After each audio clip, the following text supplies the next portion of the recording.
नमस्कार, prime time लेकर मैं हूं आपके साथ सोहेल खान। आप देख रहे हैं बंसल न्यूज। बात करेंगे एक बड़े बयान की, और ये बड़ा बयान कोरोना से जुड़ा है। WHO यानी विश्व स्वास्थ्य संगठन की तरफ से ये बड़ा बयान सामने आया है। भारत के संदर्भ में WHO का कहना है कि फुल लॉकडाउन की जरूरत नहीं है।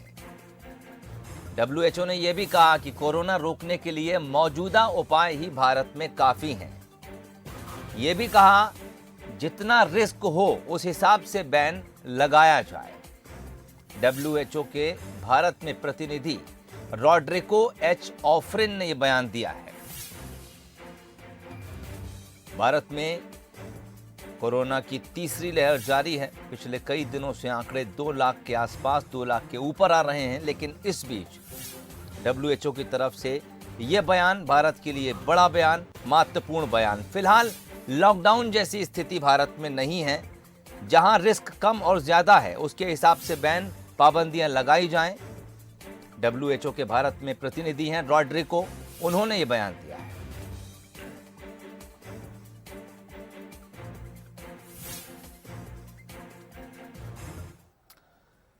मध्य प्रदेश में कोरोना संक्रमण की चपेट में आम लोगों के साथ साथ फ्रंटलाइन वर्कर भी आ रहे हैं।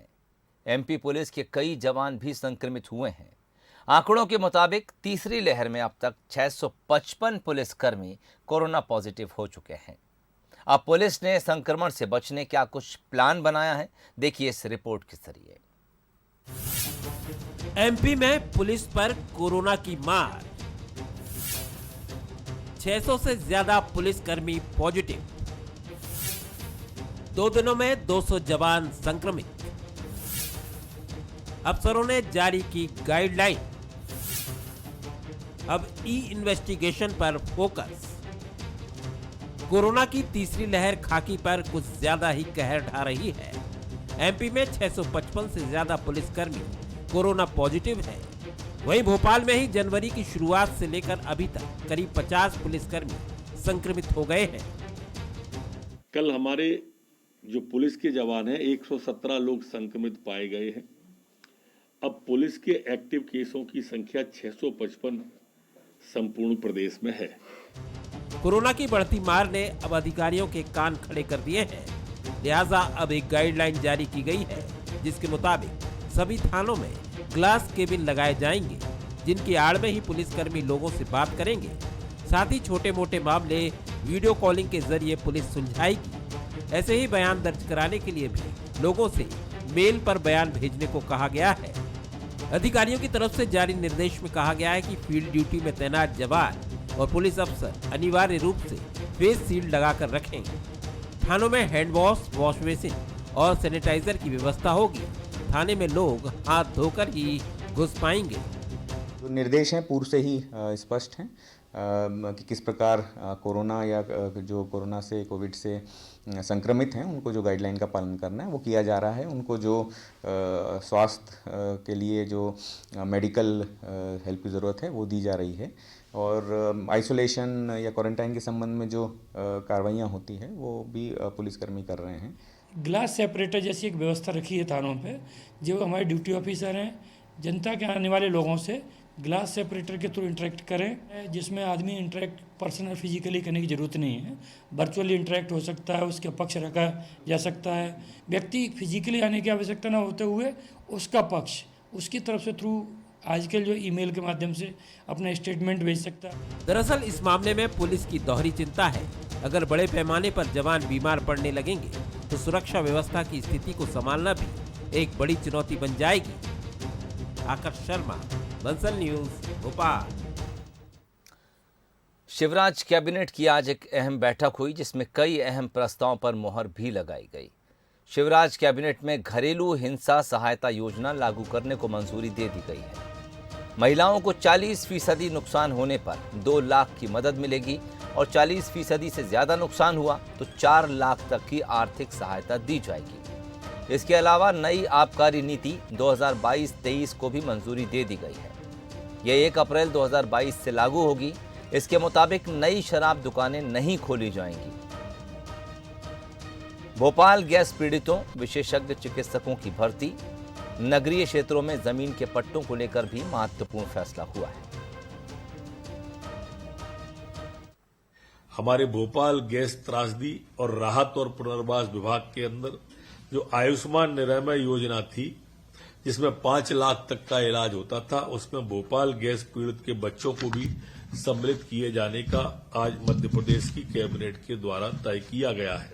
आज मध्य प्रदेश की आबकारी नीति जो मध्य प्रदेश की है, उसको भी 1 अप्रैल 2022 से 31 मार्च 2023 तक जो प्रस्तावित थी, उसको आज अनुमति प्रदान कैबिनेट के द्वारा की गई है। इस प्रस्ताव में उप दुकानें खोलने का प्रस्ताव था, जो कि माननीय मुख्यमंत्री जी के द्वारा आग्रह कर दिया गया है। नई दुकानें नहीं खोली जाएंगी। और अब बात करेंगे कांग्रेस की।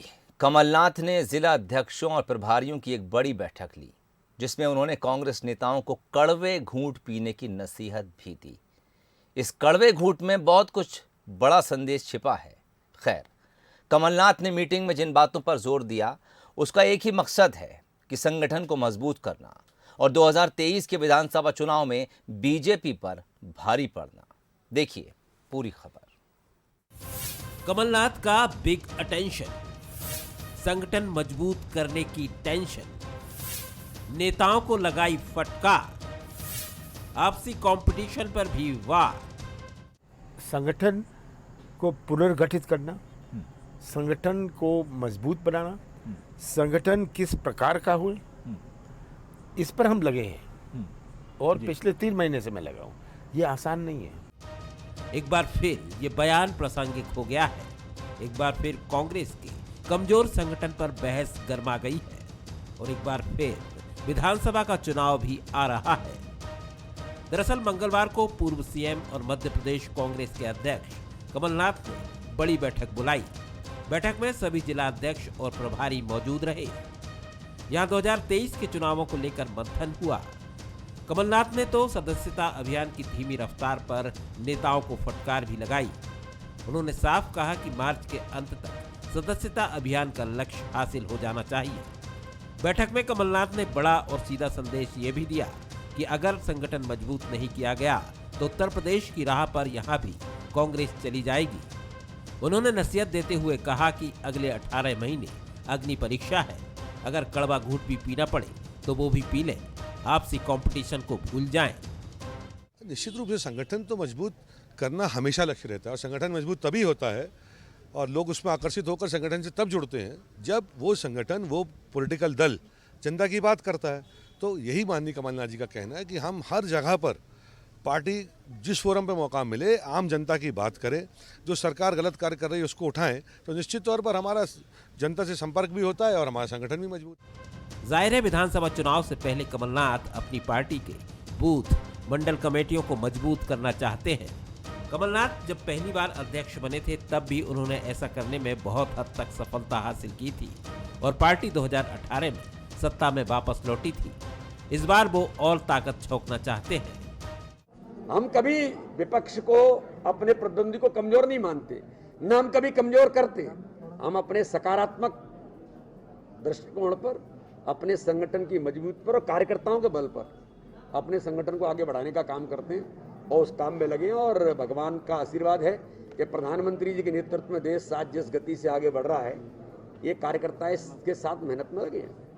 राजनीतिक विश्लेषकों की माने तो कमलनाथ भी इस बात को जानते हैं कि उनका मुकाबला बीजेपी के मजबूत संगठन से है।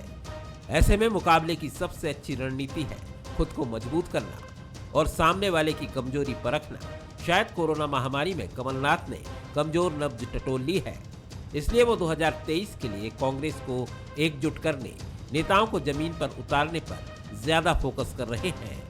Bureau report, Bansal news.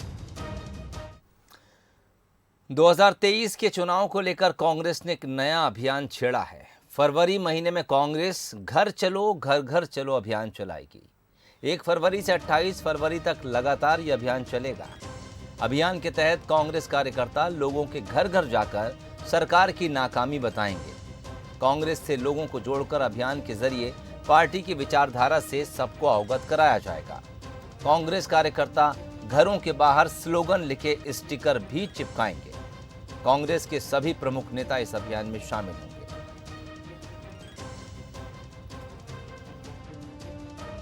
ये घर चलो घर घर चलो प्रोग्राम है। ये प्रोग्राम के अंतर्गत कांग्रेस को मजबूत करने के लिए हम सदस्यता अभियान, भारतीय जनता पार्टी सरकार की नाकामियां उजागर करने के लिए और जो वहाँ जनता की समस्या है उनको उजागर करने के लिए हमने 1 फरवरी से लेकर 28 फरवरी तक घर घर चलो प्रोग्राम तैयार किया, जिसमें कांग्रेस भी मजबूत होगी बूथ स्तर पर, सेक्टर मंडल स्तर पर, ब्लॉक स्तर पर। ब्लॉक अध्यक्षों को इस प्रोग्राम हमने उनको दिया है, प्रभारी और जिला अध्यक्ष बोला कि उनको पूरा सहयोग करके ये प्रोग्राम का रोड मैप तैयार करें। 28 दिन का प्रत्येक बूथ के प्रत्येक घर हम जाएंगे और कांग्रेस की सदस्यता अभियान और बीजेपी सरकार की नाकामियों को उजागर करें। कांग्रेस विधायक देवेंद्र पटेल ने प्रशासन पर गंभीर आरोप लगाए हैं। उन्होंने कहा कि विपक्ष के विधायक होने के नाते मेरी बात पर अफसर गौर नहीं करते। बरेली नगर परिषद सीएमओ का 2 साल से पद खाली है। परमानेंट सीएमओ के लिए कांग्रेस विधायक बीजेपी के मंत्रियों और कई अधिकारियों को आवेदन भी दे चुके हैं। इसके अलावा विधायक ने शहर के विकास को लेकर भी चिंता जाहिर की है।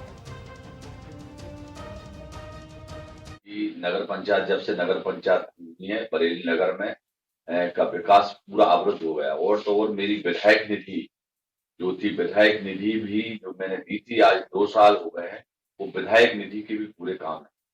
उसका कारण है कि यहाँ सीएमओ नहीं होना, स्थायी सीएमओ और स्थायी इंजीनियर दोनों नहीं होना। मैंने कई बार प्रशासन के लिए, प्रशासन मतलब मंत्री महोदय के लिए और माननीय कलेक्टर महोदय के लिए यहाँ लिख चुका हूँ, कह चुका हूँ, मौखिक भी कह चुका हूँ, लिखित में दे चुका हूँ कि यहाँ इंजीनियर सीएमओ होना अति आवश्यक।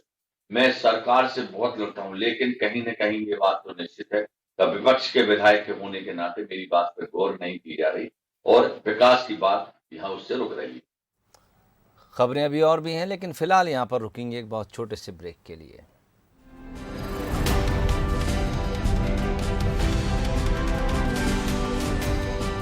मध्य प्रदेश में जो किसान अब तक समर्थन मूल्य पर धान नहीं बेच सके, उनके लिए एक राहत भरी खबर है। सरकार ने धान खरीदी की तारीख 2 दिन आगे बढ़ा दी है, यानी अब किसान 20 जनवरी तक अपना धान बेच सकेंगे। कृषि मंत्री कमल पटेल ने सरकार के इस फैसले की जानकारी देते हुए कहा कि सरकार किसानों का एक एक दाना खरीदेगी।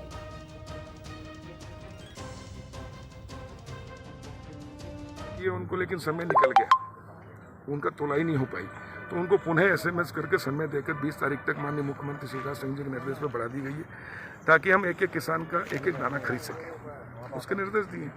ओलावृष्टि, पाले से, तेज हवाओं से गेहूं की फसल आड़ी पड़ के नुकसान हुआ है। ओले से कई पट्टियों में ओले गिरे। 22 जिलों के अंदर हुआ, लगभग 2 लाख हेक्टेयर से भी अधिक की नुकसानी हुई है। लेकिन माननीय मुख्यमंत्री शिवराज सिंह चौहान जी ने तत्काल, मैं स्वयं कृषि मंत्री के नाते तत्काल खेतों में गया, इसलिए हमने तत्काल राहत देने के लिए निर्देश दिए। 72 घंटे के अंदर हमने जिलों को अधिसूचित कर दिया ताकि बीमा का भी इंडिविजुअल हम नुकसान की पूर्ति करा सके। और RBC 6-4 में भी 30,000 रुपये हेक्टेयर 50% से अधिक नुकसान पर देने का निर्णय लिया है। कड़ाके की ठंड और पाला पड़ने से किसानों की फसल खराब हो चुकी है। किसान परेशान हैं और मदद के लिए सरकार की ओर देख रहे हैं। इस बीच कृषि मंत्री कमल पटेल ने वीडियो कॉल कर हरदा के किसानों की समस्याओं को जाना। उन्होंने भरोसा दिलाया कि वो किसानों के साथ हैं। कमल पटेल ने कहा कि मैं मंत्री से पहले किसान हूँ। 24 घंटे में आप कभी भी मुझसे संपर्क कर सकते हैं। आप मुझे अपने साथ खड़ा पाएंगे।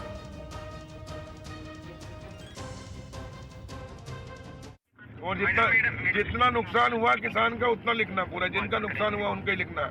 हाँ सर, दिक्कत वो थी कि जो अभी सर्कुलर जारी हुआ था 6 से 10 तारीख का, तो उसमें 72 घंटे के अंदर किसी किसान द्वारा सूचित नहीं किया गया था। तो चूंकि यहाँ पर ओलावृष्टि नहीं हुई है, तो इसलिए वो जानकारी निरंक गई। और अब ये अभी 2-3 दिन में ये जो सिर्फ चने में खराबी आ रही है, तो उसके कारण ये हाँ कोई दिक्कत नहीं। आप तो अभी, अरे जब मेरी बात सुनो बेटा, जब फसल खराब हो रही है उस समय 24 घंटे के अंदर, 72 घंटे के अंदर सूचना कर दी है। आज खराब हुई, आज किसान गया खेत में, कल गया, आज देखा कर दी, उसको ले लो, पाले में ले लो, इसको पाले में ठीक है। पाले में लेकर इसको वो और बीमा कंपनी और कृषि विभाग को भी ले लो साथ में, और किसान के हस्ताक्षर करवाओ और 5 लोगों के कराओ। केंद्रीय मंत्री ज्योतिरादित्य सिंधिया का आम जनता से जुड़े रहने का कोई भी मौका नहीं छोड़ते हैं। इन दिनों बढ़ते संक्रमण के बीच सिंधिया ने गुना के कोरोना संक्रमित मरीजों को वीडियो कॉलिंग कर उनकी सेहत के बारे में जानकारी ली। साथ ही उन्हें मिल रहे इलाज संबंध में भी मरीजों से बात की।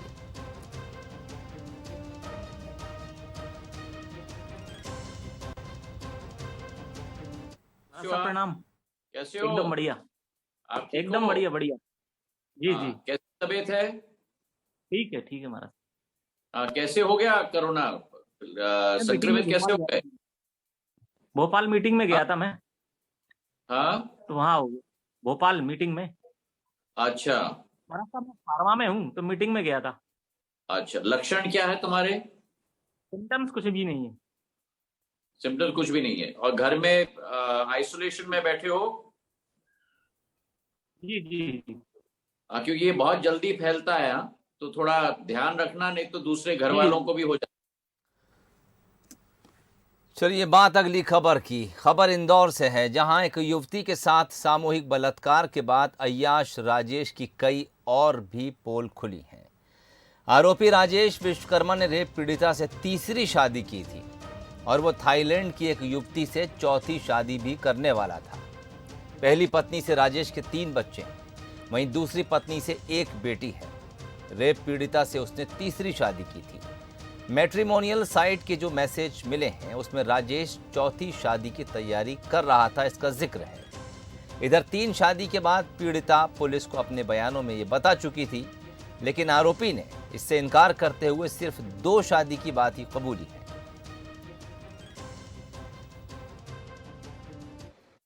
इस मामले को अपने जघन्य एवं सनसनीखेज मामले में शामिल कर लिया है और जैसा कि आप जानते हैं कि जघन्य एवं सनसनीखेज मामलों की जो जांच है उसको हम लोग क्लोज मॉनिटरिंग में रखते हैं। चाहे वो जब पुलिस पेंडिंग होता है और हम लोगों के पास इन्वेस्टिगेशन में होता है तब भी हम उसकी क्लोज मॉनिटरिंग करते हैं और इन मामलों का जब कोर्ट में भी ट्रायल चलता है तब भी हम इनकी मॉनिटरिंग करते हैं। अगर कोई और पीड़िता भी हमारे सामने आती है तो हम बिल्कुल ओपन है और इसमें हम शीघ्र ही कार्रवाई करेंगे। फिर जो भी ऐसे घृणित कृत्य करते हैं या जो आपराधिक प्रवृत्ति के लोग होते हैं उनको कहीं ना कहीं एक फाइनेंशियली कमज़ोर करने के लिए बहुत महत्वपूर्ण माध्यम रहता है ये कि उनके इलीगल काम जो हैं उस पर प्रहार किया जाए, उनके सारे इलीगल कामों को लीगल तरीके से उसको ख़त्म किया जाए। आज भी ये कार्रवाई की गई। जो शिकायत उस महिला ने की है वो बहुत ही, जो शिकायत का स्वरूप है वो बहुत ख़तरनाक है। वो आज उसकी तोड़ने के दौरान जो पहली पत्नी आई थी मौके पे उसने भी उसी तरह के सिमिलर नेचर की बातें उस व्यक्ति के बारे में बतलाई हैं। तो कहीं ना कहीं वो व्यक्ति जो है वो बहुत विकृत मानसिकता का है। न केवल उसका ये फार्म हाउस तोड़ा गया है, मैंने जांच के आदेश और भी दिए हैं कि अगर उसकी और भी प्रॉपर्टीज़ कुछ हैं उसमें लीगलिटी भी हम लोग चेक करेंगे कहाँ कहाँ किस प्रकार से इलीगल एक्शन कार्रवाई की हुई है उसने। महाकाल की नगरी स्वर्ण से कम नहीं लग रही है। महाकाल वन प्रोजेक्ट के तहत जो विकास कार्य चल रहा है अब वो पूरी तरह अपनी सुंदरता चारों ओर बिखेर रही है। महाशिवरात्रि के दिन श्रद्धालुओं के लिए ये मार्ग खोल दिया जाएगा। प्रदेश के मुख्यमंत्री शिवराज सिंह चौहान शहरवासियों को ये सौगात दे सकते हैं। उज्जैन के महाकाल मंदिर के विस्तारीकरण पर देखिए हमारी ये खास रिपोर्ट। निखर रहा महाकाल का आंगन, नया स्वरूप ले रहा महाकाल मंदिर। 600 कारीगर तैयार कर रहे शिवगाथा। 12 ज्योतिर्लिंगों में से एक है। उज्जैन के महाकालेश्वर मंदिर का स्वरूप निखरने जा रहा है। रुद्रसागर के पास चल रहे कार्यों में अब गति दिखने लगी है। खंभों पर अलग अलग देवताओं और संगीत कलाओं को उकेरा जा रहा है। महाकालेश्वर मंदिर में स्मार्ट सिटी योजना के तहत बनने वाले महाकाल कॉरिडोर में भगवान शिव से जुड़ी अलग अलग कहानी मूर्ति रूप में तैयार की जा रही है। उनके नंदीगण, भैरव, गणेश भगवान, पार्वती माता समेत अन्य भगवानों की 200 मूर्तियां और 108 पिलर खड़े किए जा रहे हैं। भगवान शिव से जुड़ी कहानियों को दर्शाने के लिए कलाकार महाकाल मंदिर के पीछे इस काम को मूर्त रूप दे रहे हैं। 12 ज्योतिर्लिंग के अंदर सबसे ज़्यादा ज्योतिर्लिंग में जो है महाकाल में ही लोग दर्शन करने आते हैं और मुझे लगता है पूरे प्रदेश और देश की जनता से भी मैं निवेदन करना चाहता हूँ कि महाकाल का जो महत्व उसको देखते हुए जो अब जो लोग आएंगे जो पहले सीएस के पहले आए थे और अब जो सीएस के बाद आ रहे हैं और महाकाल के चारों तरफ जो विकास का दिखेंगे तो वो कहेंगे कि वास्तविक में जिस प्रकार काशी में विकास हुआ है ऐसा का ऐसे ही महाकाल के अंदर विकास हुआ है। विश्व प्रसिद्ध महाकालेश्वर मंदिर में बीते 1 साल से लगातार चल रहे 800 करोड़ रुपयों से अधिक के कार्य अब धीरे धीरे धरातल पर दिखने लगे हैं, जिसमें कई बड़ी मूर्तियों का निर्माण पूरा हो चुका है। इनमें से कई मूर्तियों को महाकाल कॉरिडोर और अन्य जगहों पर लगाया जा रहा है। यानी अब महाकाल मंदिर में कॉरिडोर को इस तरह बनाया जा रहा है कि बाहर से आने वाले श्रद्धालु मंदिर के आसपास की सुंदरता को भी निहार सकेंगे। भगवान शिव की अलग अलग स्वरूपों की मूर्तियां लगाई गई है। सप्तऋषि की मूर्ति के साथ साथ में भगवान शिव के जितने भी अलग अलग स्वरूप हैं उनकी सबकी वो उसका लगाने की भावना ये कि एक धर्ममय वातावरण में से होकर व्यक्ति बाबा के दरबार में पहुंचे कि जब वो सब चीज़ों का दर्शन करता हुआ अंदर जाएगा तो उसके मन के अंदर एक जो ऊर्जा, जो पॉजिटिव जो एनर्जी आएगी वो उसको जब बाबा के दर्शन करने जाएगा तो उसको वही स्वरूप बाबा दर्शन देखने को मिलेगा। आने वाले समय में श्रद्धालु महाकाल कॉरिडोर से होते हुए मंदिर के गर्भगृह तक पहुंचेंगे। श्रद्धालु जहां से प्रवेश करेंगे वहीं से भगवान शिव की महिमा का गुणगान और भगवान शिव से जुड़ी कहानियां देखने को मिल सकेंगी। पूरा प्रोजेक्ट आकार लेने के बाद भारत के कई बड़े मंदिरों के परिसर से भी महाकाल मंदिर का परिसर बड़ा हो जाएगा। संतोष कृष्णानी, बंसल न्यूज, उज्जैन। इस रिपोर्ट के साथ ही प्राइम टाइम बुलेटिन में फिलहाल इतना ही। दीजिए इजाजत, नमस्कार।